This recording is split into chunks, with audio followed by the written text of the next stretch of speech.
사도 요한은 다른 복음서 기자들이 다 예수님께서 십자가에 달려 죽으실 그 십자가의 사건 전에 일어난 일로 기록한 이 성전을, 우리는 보통 성전을 깨끗하게 하셨다 이렇게 이제 보통 이 성경 설명한 표지에 보면 그렇게 나와 있는데, 근데 가만히 이 상황들을 보면 성전을 깨끗하게 하셨다라는 표현보다는 성전을 폐쇄하셨다 이렇게 아마 보는 게 더 정확할 것 같습니다. 그러니까 이건 더 이상 뭐가 아니다, 성전이 아니다 이렇게 이제 가만히 보면 그렇잖아요. 예수님께서 너희들이 내 아버지의 집을 뭘로 만들어 버렸다, 장사하는 집으로 만들었다. 또 다른 이 복음서 마태, 마가, 누가복음에 보면 그냥 장사하는 집 정도가 아니라 강도의 구렬로 도적의 소굴로 만들었다 이렇게 예수님께서 말씀을 하시거든요. 그래서 이것이 더 이상 뭐가 아니다, 이 성전이 아니다. 그리고 내가 이 성전을 다시 며칠 만에, 3일 만에 다시 짓겠다 이제 하시는 이 사건이죠. 이 사건을 보통 다른 복음서에서는 이제 다 예수님께서 십자가에서 죽으시는 그 구원의 대속의 역사를 이루실 그 바로 전의 사건으로서 기록을 하는데, 요한복음은 놀랍게도 이 사건을 예수님께서 첫 이적, 여러분 예수님께서 행하신 첫 이적이 뭔 줄 아세요? 예, 아마 우리 이제 보니까 언제죠? 우리 1월 13일인가 그때 보니까 우리 노회 여전도회 연합회에서 이제 우리 여전도회 그 찬양 대회를 우리 해성교회에서 하는 것 같아요. 그래서 공문이 왔더라고요. 그래서 이제 다음 주에 광고하려고 그러는데, 뿐만 아니라 우리 교회가 몇 주 전에 우리 어린 친구들이 노회 우리 성경고사 대회나 여기 나가서 참 주변 사람들에게 깜짝 놀랄 성적을 거둬서 이렇게 했는데, 그러니까 우리들도 어디 성경고사 또 나갈 때가 있을지 모릅니다. 그때를 대비해서 잘 기억해 두십시오. 예수님께서 이루신 첫 이적은 뭐다? 물을 변하여 포도주로 만든 사건이다. 딴 거 아닙니다. 물을 변하여 포도주로 만든 사건이 예수님께서 이루신 첫 이적입니다. 첫 표적이죠. 근데 그 사건 바로 다음에 일로서 뭘 기록했냐면, 우리가 오늘 읽었던 이 성전을 깨끗하게 성전을 폐쇄하는 이 사건을 기록한 것을 볼 수 있습니다. 그러니까 특별한 의도가 있었던 거죠. 이렇게 이것을 기록할 때는 특별히 이 사도 요한은요, 이 복음서를 쓸 때 자기의 의도를 저기 20장 끝에 가면 20장 31절에 보면 분명하게 이야기합니다. 내가 이 복음, 다른 예수님께서 행하신 많은 일들이 있는데 내가 다른 거 다 제껴놓고 요것만 쓴 것은 너희로 그 이름을 힘입어서 영생을 얻게 하려고, 그 이름을 믿어서 영생을 얻게 하려고. 즉 다른 복음서들은 예수님께서 어떻게 우리를 구원하시는 그 구원의 역사를 이루셨는가 자체에 대해서 강조해서 설명했다면, 이렇게 이루셨으니까 너희들이 이 예수를 뭐해서 믿어서 뭐를 얻어라, 구원을 얻어라. 나는 이 목적 가지고 뭘 쓴다, 이 복음서를 쓴다 이렇게 사도 요한이 이야기를 하거든요. 그런 점에서 특별한 의미를 가지고서 이제 우리가 읽었던 이 성전을 폐쇄하는, 성전을 깨끗하게 하시는 이 사건을 바로 첫 이적 바로 다음에 사건으로 쓰는 것을 볼 수가 있습니다. 왜 그렇게 썼을까? 이 전후 상황들을 보면요, 사도 요한이 이것을 통하여서 우리들에게 꼭 이것을 알려주려고 했던 것임을 사실은 가만히 읽어보면 깨닫지 않을 수 없습니다. 그게 뭐냐 하면, 우리 본문으로 읽진 않았는데요, 우리 23절에서 25절까지 한번 읽어볼까요? 본문 다음이죠. 23절에서 25절까지 말씀입니다. 시작하면 읽습니다. 시작. 6월절에 예수께서 예루살렘에 계시니 많은 사람이 그 행하시는 표적을 보고 그 이름을 믿었으나 예수는 그 몸을 저희에게 의탁지 아니하셨으니 이는 친히 모든 사람을 아시며 또 친히 사람의 속에 있는 것을 아심으로 사람에 대하여 아무의 증거도 받으실 필요가 없음이니라. 아멘. 이 사건을 기록해 놓고 또 굉장히 어떻게 보면 뜬금없어 보이게 또 사도 요한은 이렇게 이야기합니다. 예수님께서 그렇게 행하셨을 때, 예루살렘에 계셨을 때에 뭐 이러한 이건 좀 우리가 읽었던 이 성전을 폐쇄하는 사건은 이적이 아니라 난동이죠, 난동. 어떻게 보면 어마어마한 반역죄, 반란 비슷한 어떤 완전히 이스라엘의 어떤 근간을 이루고 있는 가장 근본적인 종교 제도 자체를 갖다가 뒤엎어버리는 어떤 그런 반란과 비슷한 사건 아닙니까? 이런 것을 예수님께서 일으키시고 그리고 그 다음에 이야기하는 게 뭐냐면 예수님은 그렇게 하시면서 이제 다른 이적도 많이 행하시면서 사람들이 예수님을 믿었는데 예수님은 그 사람들에게 자기를 의탁지 아니하셨다. 왜 그랬냐면 사람들이 어떤지 그 속이 어떤지를 다 뭐 하셨기 때문에 아셨기 때문에 사람들에게 아무리 자기를 믿는 것처럼 이렇게 보여도 예수님께서 그들에게 자기를 의탁지 아니하셨다. 이제 이런 얘기를 사도 요한이 하는 거죠. 도대체 사도 요한이 뭘 우리들에게 말하고 싶었던 것일까요? 이 말씀을 통하여서 여러분 이 말씀을 가만히 보면요, 꼭 우리들이 누구와 같냐면 이 이스라엘의 성전을 지키고 있는 하나님의 성전을 지키고 있는 이 이스라엘 사람들과 같은 것을 사실은 사도 요한은 간절하게 말하고 싶었던 것이지요. 무슨 얘기냐 하면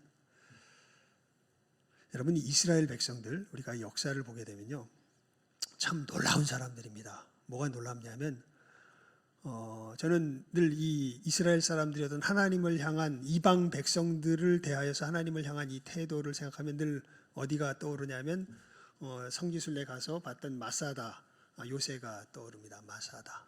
마사다 아마 이름들은 들어보셨죠. 마사다. 이 로마의 이 큰 군단에 항쟁하면서 거의 1,000명 가까운 사람들이죠. 그 사람들이 아이들과 뭐 다 합혀가지고 마사다의 요새에 갇혀서 1년 몇 개월을 항쟁을 하면서 결국에는 자기들이 더 이상 항쟁할 수 없는 것을 알게 되니까 쟤들의 손에 죽느니 그냥 우리가 자결하자 해가지고 서로가 서로를 다 죽이고 마지막 사람이 이제 자기가 자살해서 죽는 이제 그러한 이 일을 통하여서 이제 이 이방 족속들을 향하여서 자기들이 하나님의 백성들로서의 정체성을 차라리 우리가 우리 손으로 끝내면 끝내지 니들 손에 저기 당하지 않는다. 이런 결의를 보여주는 정말 대단한 민족이 이스라엘 민족입니다. 제가 우리 교회에 오기 전에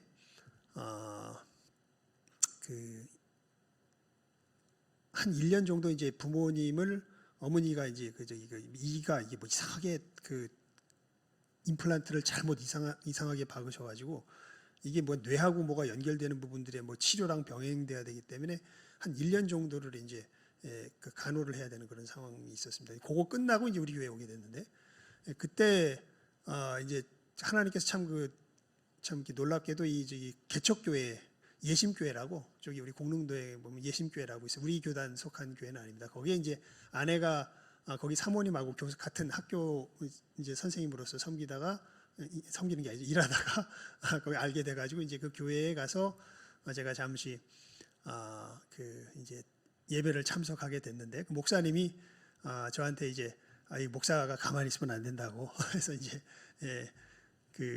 한 달에 한두 번인가요? 이렇게 설교를 할 수 있도록 이렇게 이 강단에 세워주셨었는데 그 목사님이 이제 그 구약을 갖다가 박사까지 전공하시면서 열심히 하나님 말씀을 연구하는 분이셨고 그러면서 이제 저한테 한 그 비디오를 하나 소개시켜 줬는데 제가 유대인가요? 이스라엘에서 구해온 건데 이 마사다 전투를 일으켰던 지도했던 이 지도자의 이제 이 일대기를 담은 그렇게 하면서 이제 이스라엘이 항쟁하는 그러한 그 역사적인 어떤 사건들을 갖다 이제 그 다큐멘터리처럼 비슷하게 만들어 가지고 한 3편인가 4편 되는 그런 비디오 테이프를 하나 주면서 이거 영어로 다 돼 있는 건데 한번 저기 번역해 줄 수 있겠냐 이래가지고 이제 1편만 연기하고 같이 열심히 이제 번역을 했던 기억이 나는데요. 거기 보면 이 마사다 전투를 할 때 로마가 이스라엘 백성들을 어떻게 생각했는지에 대한 이제 그 로마 황제와 이 정치적인 어떤 상황들을 이렇게 쭉 보여주면서 나누는 대화에 보면요, 정말 유대인들이 정말 골치 아픈 존재라는 것을 이제 로마의 어떤 입장에서 이렇게 쭉 그려내는 것을 볼 수 있어요. 절대 말을 안 듣습니다. 정말 통치하기 정말 고통스러운 민족이 로마 입장에서는 유대인들입니다. 그래서 골머리를 썩고 있는 어떤 로마의 어떤 이런 그 상황들에 대해서 이제 이렇게 쭉 드라마에서 이렇게 다큐멘터리 같은 드라마죠. 거기서 이렇게 얘기하고 있는 것을 보았는데, 정말 이스라엘 백성들은 이방 족속들을 향하여서는요, 정말 충실한 하나님의 뭐예요? 하나님의 종들이에요. 정말 그렇게 하나님의 자기 백성으로서의 자기 정체성에 대해서 그렇게 생명을 걸고서 자기들을 이렇게 하나님 앞에서 이렇게 흔들리지 않는 모습을 보이는 민족이 없을 정도입니다. 그런데 정작 그들이 하나님을 섬기는 하나님의 전은 어떻게 만듭니까? 그러니까 그렇게 이방인들과의 관계 속에서는 하나님의 백성으로서의 자기들의 정체성을 그렇게 참 자기 목숨을 걸고 지켜내고자 했던 그 사람들인데요. 이 사람들이 정작 하나님을 섬기는, 자기들이 하나님을 섬기는 그 하나님의 전에서 하는 일은 어떤 일들인가요? 예수님께서 아예 그냥 대놓고 말씀하시죠. 우리 16절 말씀 다시 한번 읽어볼까요? 시작하면 읽습니다. 시작. 비둘기 파는 사람들에게 이르시되 이것을 여기서 가져가라. 내 아버지의 집으로 장사하는 집을 만들지 말라 하시니. 이것도 좀 우리가 좀 구체적으로 살펴보면 이렇습니다. 사실 이제 586년도에 BC 586년도에 이스라엘이 바벨론의 손에 멸망당하면서 이스라엘 백성들이 이제 뿔뿔이 다 흩어지죠. 그러면서 정말 이 하나님의 온전한 그 독립 국가로서의 하나님을 섬기는 나라로서 제대로 서 있지 못하는 이스라엘 백성들, 그리고 세계 만방에 흩어져서, 여러분 우리나라 갑자기 얘기가 딴 데로 새는데 참 신기한 게요. 제가 미국 가서 느꼈던 건데 우리나라 사람들은 참 신기해요. 뭐가 신기하냐면 미국 같은 데 가잖아요. 가서 꼭 우리들 한인들끼리 모이면요, 꼭 뭘 만드냐 하면 뭘 만들까요? 교회를 만듭니다. 신기하게도. 근데 그게 제가 볼 때 옳은 교회는 아니에요. 왜냐하면 어떻게 보면 정에 끌려서 서로 모여서 어떤 한국적인 정을 나누기 위해서 하는데, 그걸 꼭 거의 보통 교회를 통하여서 그런 모임들을 하려고 하니까 교회가 신앙으로 서야 교회인데 이게 정으로 서가지고 교회답지 못한 교회들이 굉장히 많은 것을 보게 됩니다. 근데 하여튼 이스라엘 백성들은 각각 세계 만국에 퍼지면은 뭘 만들까요? 회당을 만듭니다. 그래서 자기들이 하나님의 백성인 것을 잊지 않죠. 그리고 이 사람들이 이제 세월이 지나면서 늘 꿈이 뭐냐면, 평생 소원이 뭐냐면 하나님 앞에 나가서 제대로 한번 예배 드리는 것. 왜냐하면 하나님 앞에 예배 드리면 하나님 어디 계십니까? 구약 속에서는 예루살렘 성전에 계시니까요. 거기에 가서 예배 드리는 것이 이 사람들의 꿈이기 때문에 이 사람들이 이제 세계 곳곳에서 이제 특별히 3대 절기, 왜냐하면 3대 절기에 하나님께서 명령하시거든요. 너희들 이스라엘 남자들은 꼭 1년에 3차 누구 앞에 나와서, 내 앞에 나와서 네 모습을 나에게 보여라, 이렇게 말씀하시기 때문에 그 말씀을 기억하면서 이제 평생에 한번 특별히 그 3대 절기를 중심으로 하나님 앞에 예배하는 것이 이제 모든 이스라엘 백성들, 흩어져 있는 디아스포라라 그러죠. 흩어져 있는 이스라엘 백성들의 꿈이 되죠. 그래서 수많은 사람들이 이 특별히 3대 절기의 때에는 이제 하나님 앞에 예배하기 위하여서 각국에서 모여듭니다.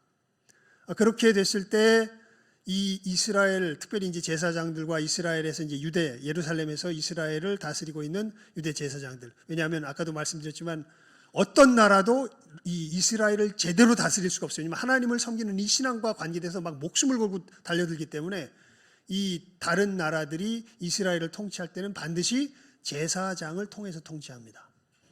그러니까 이 사람들의 신앙의 부분을 건드리지 않으면서 통치해야 문제가 안 일어나기 때문에 제사장을 통해서 통치하고, 이 제사장들이 이제 그래서 하나님께 예배드리는 이것이요, 그냥 하나님께 보통 예배드리는 것임에도 불구하고 하나의 정치 권력과 연관이 되고, 또 조금 전에 말씀드렸지만 수많은 사람들이 세계 각국에서 제사 드리러 오면, 여러분 거기서 무슨 뭐 자기가 양을 데리고 올 겁니까?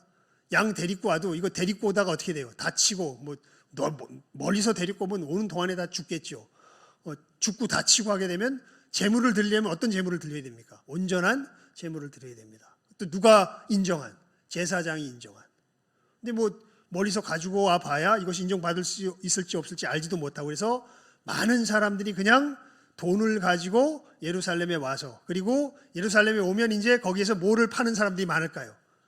양을 파는, 제물을 파는 사람들이 많겠죠. 그래서 사실 이 제물을 사서 하나님 앞에 예배드리는 것 자체는 나쁜 게 아닙니다. 그럴 수밖에 없는 상황이 사실은 예루살렘에 지금 펼쳐져 있는 거죠. 그런데 예수님께서 그거 가지고 뭐라 그러신단 말이에요. 왜 그러냐 하면, 여러분 이제 우리가 성경에서 봐도 알 수 있지만 사두개인들의 주된 이 사두개인들이 누구냐면 제사장들입니다. 제사장들, 이 사두개인들은 뭘 안 믿어요? 우리 성경에서 봐서 알죠. 부활을 안 믿어요. 왜 안 믿냐면 이 권력 맛을 오래 본 사람들이에요. 그러니까 세상이 어떻게 돌아가는지를 어떻게 보면 누구보다도 처절하게 경험한 사람들이 사실은 지도자의 위치에서 사두개인들입니다. 그러면서 하나님의 말씀도 모세오경 외에 부활도 안 믿고, 어떻게 보면은 여러분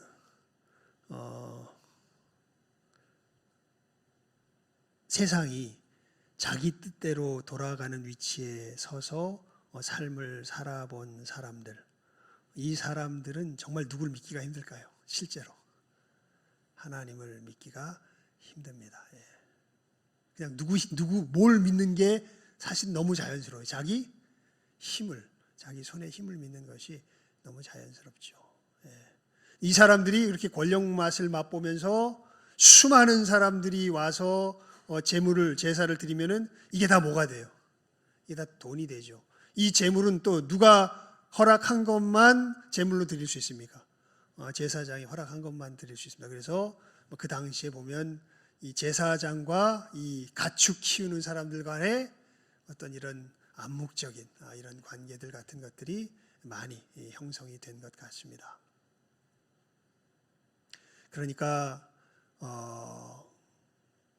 그렇게 외부의 사람들을 향하여서는 하나님의 백성이랍시고 목숨을 걸고 저항하는 이스라엘의 백성들이지만, 실제로 하나님을 섬기는 그 일에 있어서는 무엇에 찌들어서? 권력에 찌들어서, 권력의 도구가 되어 있고, 종교가, 그리고 사실은 자기들의 그 권력과 더불어서 이권을 챙기는 경제적인 수단이 되어져 버려 있는 것이 지금 어디예요? 예루살렘 성전입니다. 근데 여러분, 그러니까 이게 참 우리가 이 말씀을 보면서 깊이 생각해 봐야죠. 그래서 뭐 단순히 그러니까 저런 나쁜 놈들이 있나 이런 의미를 말하는 것이 아니라, 여러분 우리가 내가 만약에 이스라엘의 지도자가 된다면, 제사장이 된다면 나는 다른 길을 걸어갈 수 있을까요? 우리 다시 한번 읽어볼까요? 24절과 25절입니다. 24절과 25절, 2장 24절, 25절 말씀입니다. 시작하면 읽습니다. 시작. 예수는 그 몸을 저희에게 의탁지 아니하셨으니 이는 친히 모든 사람을 아심이요 또 친히 사람의 속에 있는 것을 아심으로 사람에 대하여 아무의 증거도 받으실 필요가 없음이니라. 그러니까 사도 요한이 이 성전을 청결케 하는, 성전에서 이게 일어나는 이 일을 가장 먼저 하는 일을 가장 먼저 하죠. 이 일을 기록하는 것을 가장 먼저 있었던 표적 다른 것이 아니라 뭘 변하여 뭐가 되게 하는, 물이 퀴즈에 나올 수도 있다 그랬죠. 물이 변하여 포도주가 되게 하는. 그러니까 예수님께서 이루신 이 역사의 첫 표적을 뭐로써 성경에서 우리들에게 알려주냐면 예수님은 뭐하러 오신 분이다? 변화시키려고 오신 분이다라는 겁니다. 다른 게 아니라 이 표적을 통해서 얘기하는 예수님은 뭐 하려고 오신 분이다? 변화시키려고 오신 분이다. 도대체 뭘 그렇다면 변화시키려고 오신 분이었을까요? 라는 질문이 자연스럽게 들죠. 예수님은 뭘 변화시키려고 오신 분이실까요? 다른 것이 아니라 여러분, 실제로 하나님을 섬길 수 없는 우리들, 아무리 역사 속에서 막 기를 쓰고 애를 쓰고 막 민족들을 향해서는 자기들 자살을 하면서까지 강력하게 저항하면서 하나님의 백성 힘내 하고 자기들을 이렇게 내보이지만 실제로 그러면 하나님을 섬기는 그 현장에 들어가면 이 하나님을 섬기는 이 집을 뭐로 만들 수밖에 없는, 강도의 구려리요 장사하는 집을 만들 수밖에 없는 그 사람의 속을 누가 친히 아셨다고요?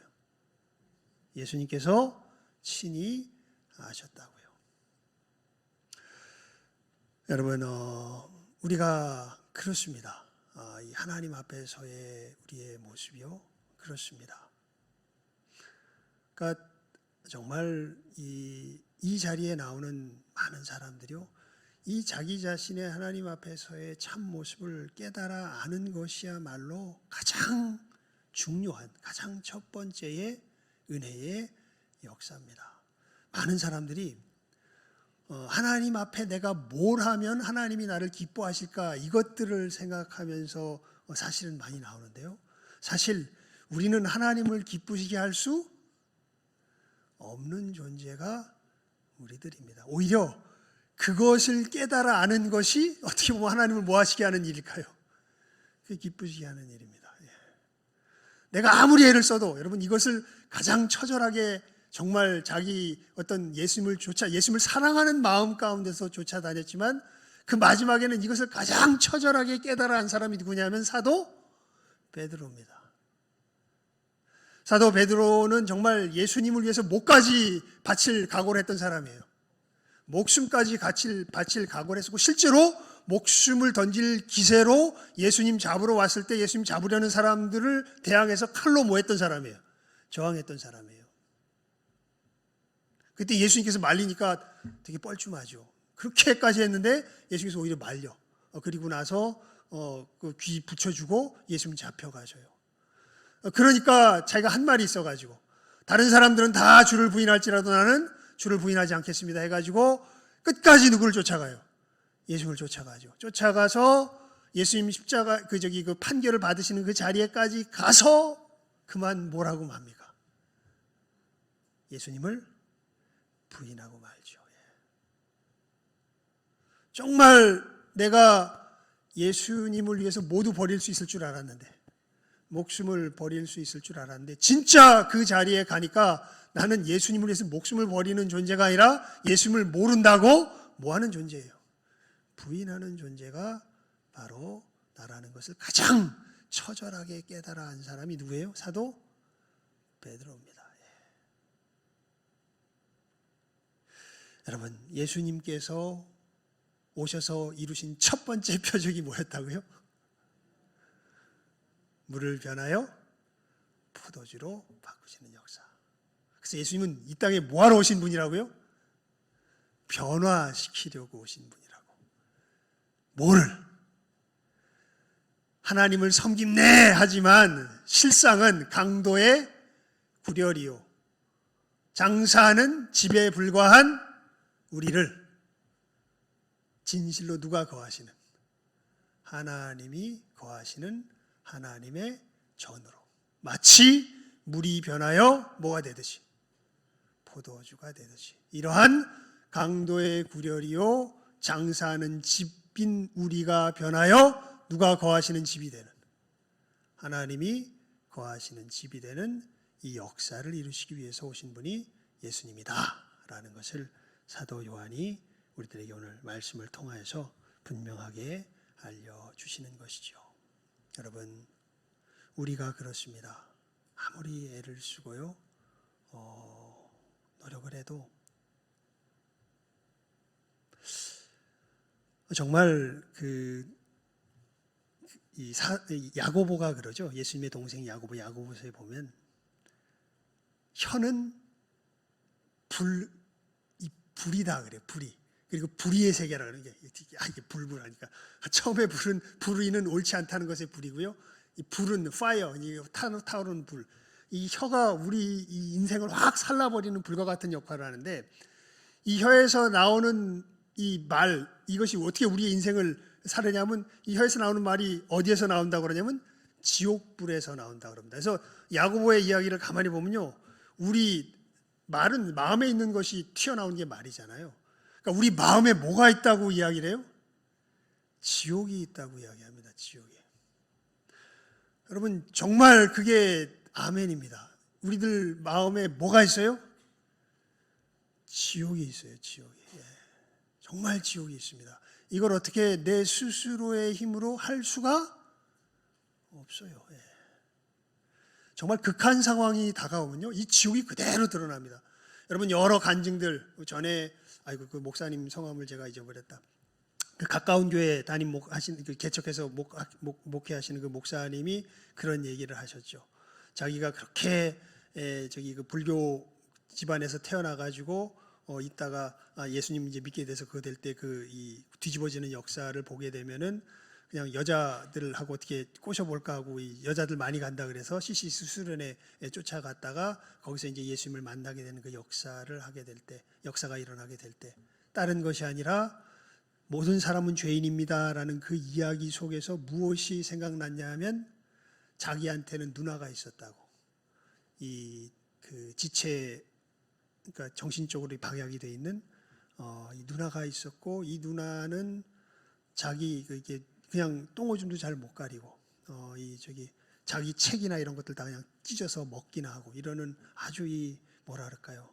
모자란 누나였는데 아버지는 맨날 어머니한테 찾아와 가지고 술값 내놓으라고 때리면서 뺏어가는 그런 아버지였고, 그런 아버지를 한테 칼을 들고서 어머니 지키려고 달려들었다가 어머니가 막으니까 화가 나가지고 나갔다가 집에 다시 돌아와 봤더니, 학교 가려고 돌아와 봤더니 자기 누나가 어떻게 하고 있습니까? 자기가 숙제해놓은 이 숙제와 이 책들 이런 것들을 다 집어먹고서 다 찢어놓고 있었던 이 모습을 보면서 이건 나한테 도움도 안 되는 게 왜 태어나가지고 그 누나를 어떻게 했다 그래요?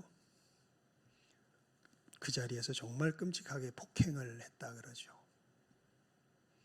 네, 사람은 죄인입니다라고 하는 그 말씀을 들었을 때 무엇이 생각났냐면 자기가 그렇게 누나를 폭행할 수밖에, 그렇게 엄마를 폭행하는 아버지를 그렇게 끔찍하게 생각했으면서도 자기 누나를 향하여서 똑같이 어떻게 하는 폭행을 저지르고 있는 자기 자신의 모습을 보았죠. 그래서 이 누나가 사실은 죽었다고. 그때 그 사건으로 죽은 건 아니지만 죽어서 있는데 정말 이 자기 삶 속에 누구에게도 말하지, 엄마에게도 이야기하지 않았던 그 죄악의 모습이 자기 속에서 드러나면서 나 같은 죄인도 하나님 구원받을 수 있냐고, 하나님 앞에 그때 진정한 회개의 역사가 일어나기 시작했다고 이야기했을 때 보면, 여러분 우리들 속에 뭐가 있어요?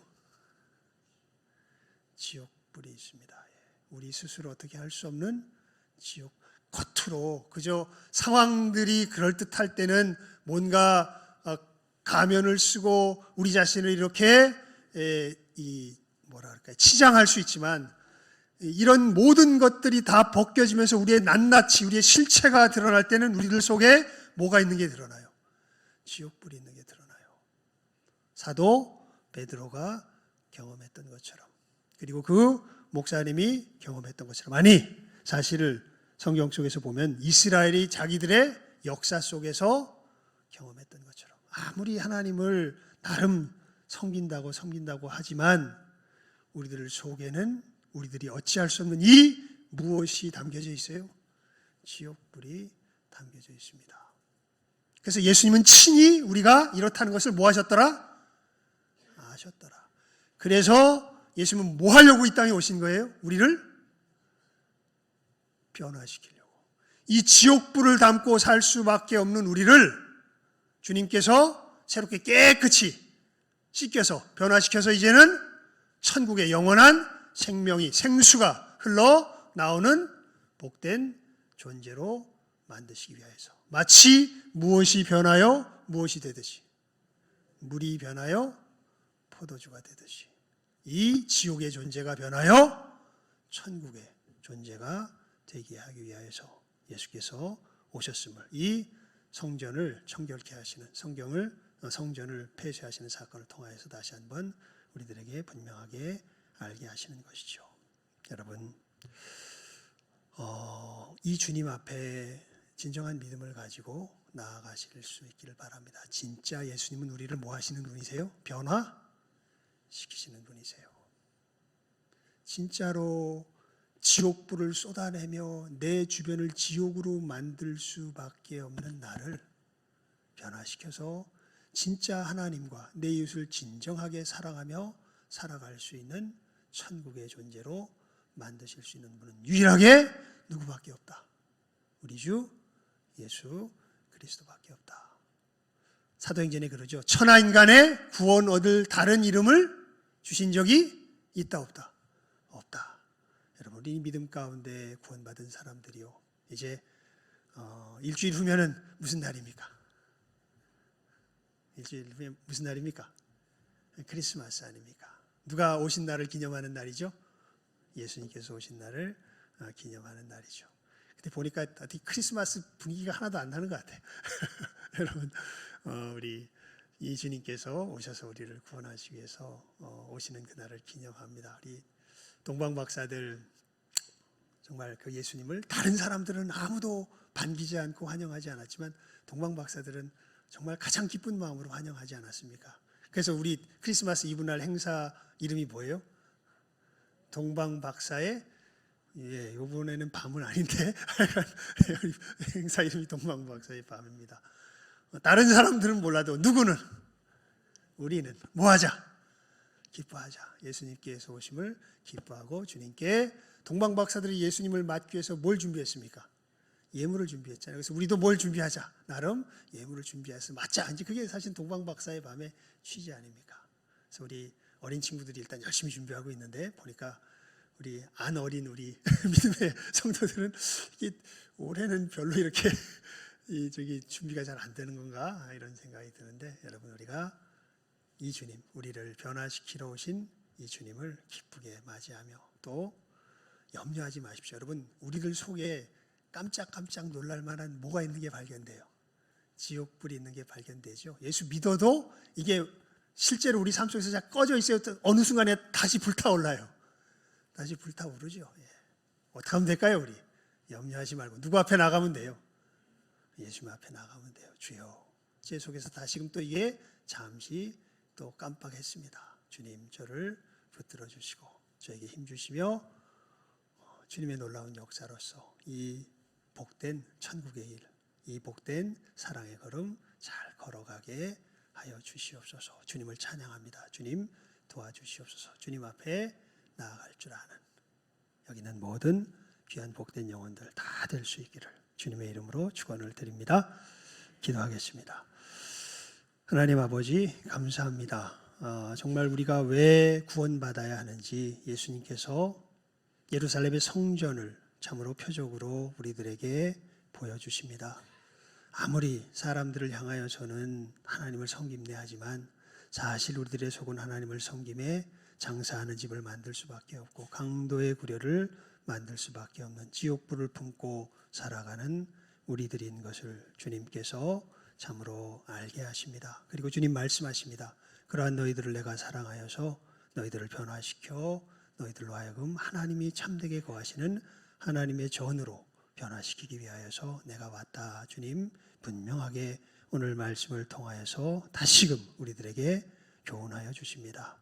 우리 귀한 영혼들 이 분명한 주님의 구원의 역사를 바르게 깨달아 알게 하여 주시고 하나님 저희들이 이제는 더 이상 참으로 잠시 흔들리며 넘어질 때가 있지만 저희들 참으로 방황하지 아니하며 그럴 때마다 주를 믿음으로 주 앞에 달려나가서 우리를 부르시는 그 부드러운 음성 앞에 믿음으로 화답하여서 주님의 그 씻기시는 변화시키시는 은혜를 받아서 참으로 우리들 삶 가운데 여전히 남아있었던 이 지옥의 잔재들을 하나하나 고쳐가며 천국으로 변화시켜 나아가는 우리 귀한 믿음의 사람들, 주님의 사람들 다 되게 하여 주시기를 간절히 바라옵고 소원하옵고 축복하오며 모든 것 예수님의 이름으로 기도드리옵나이다.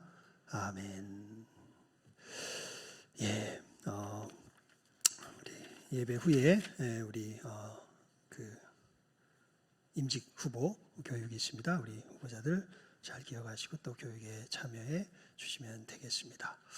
예, 다른 광고는